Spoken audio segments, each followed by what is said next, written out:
कल अगर पाकिस्तान के लोगों को पता चले कि उनका सेना प्रमुख जो कि उनका देश चलाता है वह भारत का जासूस है, तो उन्हें गुस्सा नहीं आएगा।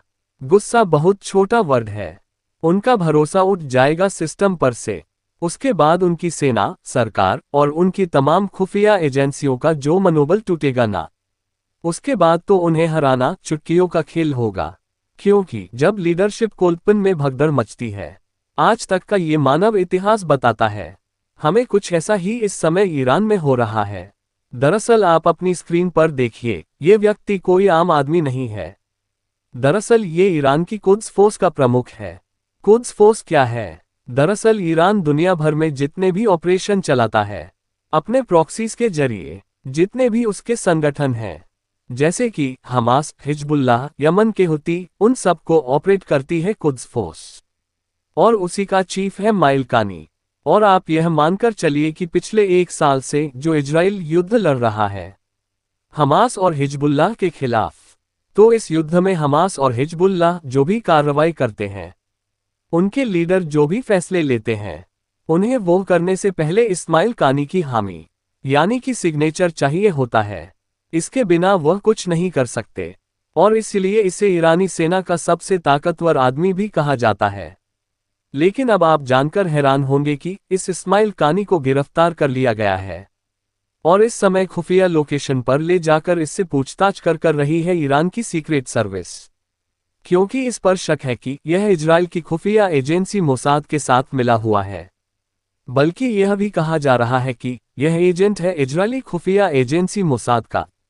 और ऐसा क्यों, तो ये जानने के लिए आपको 2 महीने पहले जाना होगा।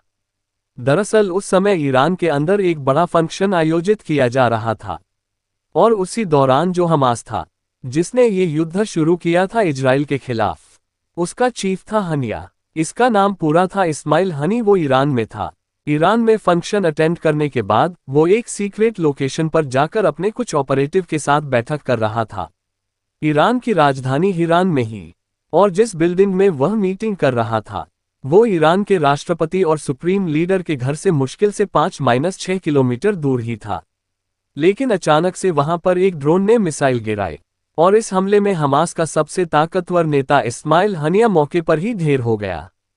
और ये कितना बड़ा झटका था ईरान और हमास के लिए, इस बात से अंदाजा लगाए कि जब से इस्माइल हनिया मरा है ना, आप देख लीजिए, इजराइल के खिलाफ युद्ध में हमास का बहुत ही कम नाम आ रहा है। क्योंकि वो लोग कुछ कर ही नहीं पा रहे, लिटरली भाग चुके हैं मैदान छोड़कर। ये इतना ज्यादा बड़ा अटैक था, लेकिन उसके कुछ ही दिनों बाद इजराइल के खिलाफ हिजबुल्लाह युद्ध में उतर आया। लेकिन हिजबुल्लाह के युद्ध में आते ही उनके साथ भी आश्चर्यजनक घटनाएं घटने लगी। उनके जो कमांडर थे, उनके जो बड़े बड़े लीडर थे, एक एक करके ढेर होने लगे। और हैरानी की बात तो ये थी कि ये सब लोग अरब के अलग अलग देशों में छुपे हुए थे सीक्रेट लोकेशन पर। उसके बावजूद इनकी लोकेशन अचानक से कहीं से खबर मिलने लगी इजराइल को, और उन्होंने इन्हें मारना शुरू कर दिया। और आज हालत यह है कि हिजबुल्लाह की 90 पर लीडरशिप खत्म कर दी गई है। यहां तक कि हिजबुल्लाह का मुखिया नसर अल्लाह वो भी मार दिया। नसर अल्लाह की जगह जो नया चीफ बना, उसे तो 18 घंटे के अंदर ही मार दिया। लिटरली उसे तो कार्यभार संभालने भी नहीं दिया। और जो तीसरा बना है, वो बेचारा भागा भागा घूम रहा है, क्योंकि उसे भी कभी भी निपटा सकता है इजराइल। लेकिन सवाल यह है कि इन सभी लीडर्स जिन्हें आज तक इजराइल छू भी नहीं पाया था, अचानक से कैसे मरने लगे। इसीलिए ईरान ने अपनी सेना के अंदर एक सीक्रेट इन्वेस्टिगेशन शुरू करी, और इन्वेस्टिगेशन के तार जुड़ रहे हैं इस समय इस्माइल कानी से। क्योंकि यही वो आदमी है जिसे इन तमाम लीडर्स की लोकेशन पता थी कि कहां पर हिजबुल्लाह और हमास के लीडर छुपते हैं, मीटिंग करते हैं। और इसीलिए इससे इस समय इन्वेस्टिगेशन की जा रही है।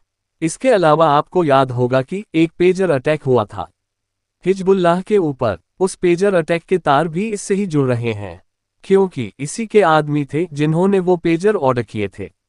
लेकिन मानिए अगर ये तार सही जुड़े हैं ना, और यह आदमी दोषी पाया जाता है, तो ये सिर्फ ईरान के लिए एक बड़ी हार नहीं होगी, बल्कि उनका मोराल उनकी कमर तोड़कर रख देगी। वह खड़े नहीं रह पाएंगे इजराइल के सामने, और आने वाले दशकों तक भी ईरान खुद को संभाल नहीं पाएगा। क्योंकि आपकी सेना का टॉप जनरल, जिस पर आप सबसे ज्यादा भरोसा करते हैं, वह आपके कट्टर दुश्मन का एजेंट है। इससे आप समझिए कि आपका सिस्टम किस हद तक भरोसा न करने लायक है।